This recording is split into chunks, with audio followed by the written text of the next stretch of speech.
Bien, sumerjámonos de lleno en esto. Quienes nos acompañan hoy están a punto de adentrarse en una de las piezas poéticas más dramáticas, literalmente, de la antigüedad. Bienvenidos a esta exploración visual. Hoy vamos a desmenuzar un texto que, la verdad, ha volado la cabeza de lectores y eruditos durante milenios, el capítulo 2 del libro de Jonás. Y ojo, esto no es solo una simple historia de supervivencia, no. Es una obra maestra de la estructura literaria que mapea cómo el espíritu humano cae al fondo absoluto y luego resurge de una forma asombrosa. A lo largo de nuestro análisis, vamos a ver exactamente cómo el texto usa las palabras, el espacio físico y una emoción súper cruda para llevarnos desde el abismo más oscuro hasta la tierra firme de la salvación. Ahora, para entender de verdad lo que está pasando aquí, tenemos que pausar un segundo y asimilar esta frase exacta, desde el vientre del pez. A ver, piénsenlo bien. Es un escenario rarísimo, sumamente claustrofóbico y donde las apuestas están al máximo. El protagonista no está nada más perdido a la deriva en el mar, está atrapado dentro de la anatomía de un monstruo marino, un entorno oscuro, lleno de ácidos, donde la lógica te dice que no hay ninguna esperanza. Es una apertura brutal. Nos dice desde el segundo uno que esta experiencia va mucho más allá de cualquier límite humano ordinario. Estamos literalmente en las entrañas de la naturaleza, un lugar donde sobrevivir es biológicamente imposible. La única salida, bueno, tiene que ser de carácter sobrenatural. Y eso nos lleva a la primera sección. Clamor desde la angustia, el grito desde el vacío. Fíjense cómo el texto marca de entrada una línea base de desesperación absoluta. El versículo 2 dice, «Desde el seno del Seol clamé». Y bueno, en la literatura antigua, el Seol no es simplemente el océano profundo. Se define como el inframundo, el reino sombrío de los muertos, el abismo definitivo. Representa el aislamiento total, es el lugar del que nadie regresa. Al usar esta palabra en específico, nos están indicando que la voz del protagonista no solo sube desde abajo del agua, sino desde un inframundo literal y metafórico. Es el sonido de alguien que ya se da por borrado del mundo de los vivos, gritando desde el mismísimo vacío. Pasemos a ver cómo se desarrolla esto en la sección 2, el descenso a lo profundo, mapeando la caída. A partir del versículo 3 y hasta el 6, la historia deja de ser solo angustia general y empieza a describir meticulosamente una caída física. Y no es un simple chapuzón, es una caída progresiva, súper estructurada y, la verdad, aterradora hacia lo desconocido. Aquí podemos mapear visualmente este descenso. Fíjense en la trayectoria. Va innegablemente hacia abajo, igualando a la perfección el estado emocional del protagonista, que se hunde cada vez más. Fase 1. Arranca en el medio de los mares, arrojado lejos de cualquier costa o barco. Fase 2. Baja al abismo, perdiendo por completo la luz del sol. Y finalmente la fase 3. Llega a los cimientos de los montes. O sea, toca el suelo oceánico más profundo que se puedan imaginar, las bases geológicas de la Tierra. Este mapeo no es accidental, está ahí a propósito para agotar absolutamente todas las posibilidades de rescate humano. Y mientras el protagonista sigue cayendo, el entorno se vuelve una locura. Noten estos detalles viscerales. La naturaleza entera parece conspirar activamente en su contra. Primero están las corrientes que desorientan, luego las ondas y olas golpeando sin parar, hasta que las aguas lo rodean hasta el alba. Qué frase tan intensa, ¿no? Significa que el ahogamiento es tanto físico como espiritual. Pero el detalle más gráfico, el que da más claustrofobia de todos, es el último de la lista. El abismo hace que el alga se enrede en su cabeza.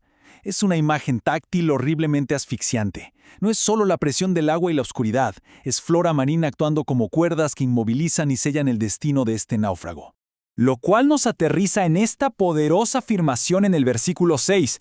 La tierra echó sus cerrojos sobre mí para siempre. Hay que detenernos a escuchar la inmensa solemnidad y la pesadez de estas palabras. Se percibe una finalidad absoluta. El fondo del océano ya no es un lugar geográfico. Se ha convertido en una prisión arquitectónica de la que no hay escape. Esa metáfora de los cerrojos nos hace imaginar una puerta pesada que se cierra de golpe y se bloquea, asegurando el cautiverio eterno. Aquí, exactamente aquí, es donde se establece el punto más bajo concebible de toda la historia. Pero entonces llegamos a la sección 3, el punto de inflexión, el giro hacia arriba. Ahora, lo que es realmente interesante de esto es ver cómo, justo en la negrura total de esta prisión acuática, el texto da un vuelco espectacular. Cambia la inercia de una trayectoria de hundimiento por un despertar espiritual. Miren la clara relación de causa y efecto que hay aquí. Paso 1, cuando mi alma desfallecía en mí, o sea, es aceptar la derrota total, el agotamiento de las propias fuerzas. Pero, ojo, este instante preciso de tocar el fondo absoluto actúa como el catalizador necesario para el paso 2. Me acordé de Jehová. Es fascinante ver cómo la oración empieza a subir metafóricamente hasta el santo templo, invirtiendo el movimiento del texto. Mientras el cuerpo físico sigue sepultado allá abajo en el mar, la conciencia y la fe emprenden el vuelo hacia arriba, rompiendo por completo los cerrojos del Seol.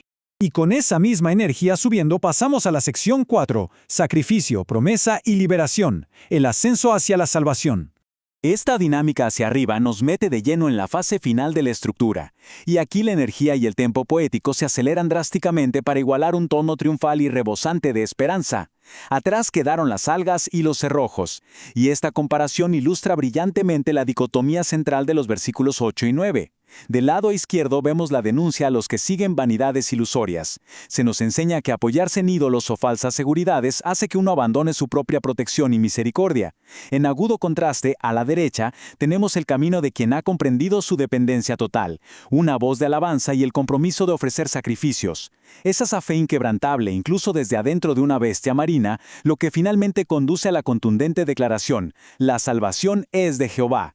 Y bueno, así llegamos a la gran resolución en el versículo 10. Y es imposible no notar el marcado contraste aquí. Durante todo el capítulo hemos estado sumergidos en esta poesía altísima, súper elegante, hablando de templos santos, almas desfallecientes y sacrificios prometidos. Y de pronto, la liberación física ocurre mediante una realidad biológica sumamente terrenal y nada glamorosa. El pez va y simplemente vomita al protagonista en la playa seca. Es que hasta tiene un sutil toque de humor, ¿no les parece? Lo abrupto y lo físico de este acto es el contraste perfecto a toda la majestuosidad espiritual de los versículos anteriores. Entonces, el punto crucial es este, y es la idea con la que debemos quedarnos tras explorar esta estructura magistral. La historia del capítulo 2 de Jonás nos obliga a cuestionarnos. ¿Acaso la verdadera claridad, ese recuerdo cristalino de lo que realmente importa, solo llega cuando uno choca de lleno con el fondo absoluto? Queda en evidencia que las distracciones y las vanidades ilusorias tuvieron que ser despojadas por las profundidades del mar y la asfixia del alga antes de que pudiera surgir una auténtica voz de alabanza. Es una mecánica profunda sobre la desesperación y la salvación, perfecta para reflexionar largamente. Ojalá quienes nos escuchan sigan investigando, analizando y explorando los textos con esta misma curiosidad. Hasta la próxima.